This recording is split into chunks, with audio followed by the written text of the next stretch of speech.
Swift Billy to snatch her purse. No, nothing like that, Miss Chelsea, Molly assured her importantly. Mr. Perrigot said there's a real gent in the audience tonight, worth a few pounds by the look of him, he is. Mr. Perrigot said he could be very important to all of us. Important for the sake of his wallet, he means. And whoever he is, he's no gentleman if he's come slumming to this part of London to watch a sad lot like ourselves. Molly seemed disappointed in the way Chelsea received her news. Anyways, Mr. Perrigot said you'd know what to do. Uncle Cosmo means that while I'm on stage I should make an effort to capture the man's attention so Swift Billy can do his work. That's the beginning and end of it, Chelsea told her disgustedly. Wake up, Molly. Get your head out of the clouds.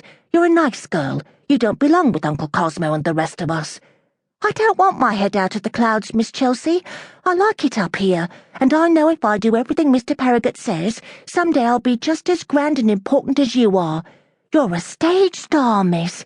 I know I'll never be beautiful like you, but Mr. Perrigot said he's going to make me into a lady, a real lady. Mr. Perrigot said you'll teach me everything he taught you. You will, won't you, Miss Chelsea? Chelsea sighed inwardly. What was the point in hurting Molly's feelings? Still, genuine pity and concern prompted her to say kindly, Molly, Uncle Cosmo is a crooked little weasel, and I hate to admit I'm related to him by blood. He's going to get us all to stay in jail if we don't keep our wits about us. He's right about one thing, though. I'm going to make something of myself one of these days, if I can keep 2 steps ahead of the law, that is. Oh, Miss Chelsea, you're such a lady, all nice manners and so refined-like. I want to be just like you, putting on airs and walking so dainty. And when some of them men out front get familiar with you, I love the way you stop them dead with just a quirk of your eyebrow. Can you teach me, Miss Chelsea? Molly asked, looking wistfully at her idol. Can you? Becoming a lady is a very noble ambition, Molly, and you could do worse, I suppose, than to model yourself after me, Chelsea replied after a moment's deliberation. The first thing you have to do to be a lady is to tell Uncle Cosmo an emphatic no when he sets up a mark for you tonight. Look him right in the eye and tell him you have too much honour and character to stoop to thievery. You tell him right to his face you'd rather starve than steal. But I don't like being hungry, Miss Chelsea, Molly whined. You've got your honour and character already, so I suppose you didn't mind it too much. Chelsea glanced at Molly, then quickly looked away. She thought about the times she'd been hungry, starving really, but even worse was the loneliness and the fear. And at the tender age of 11, she hadn't known which was worse. It all seemed so long ago, almost as if it had happened to someone else in another life, but it hadn't. The dirty, ragged child who had hidden in alleyways and cellars was herself.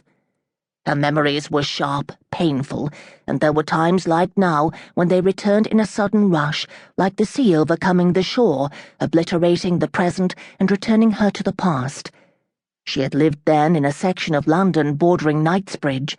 Mum and Da had a little shop just off Candlewick Street, where they sold dry goods and notions, and Mum's home-baked pastries and freshly preserved jams.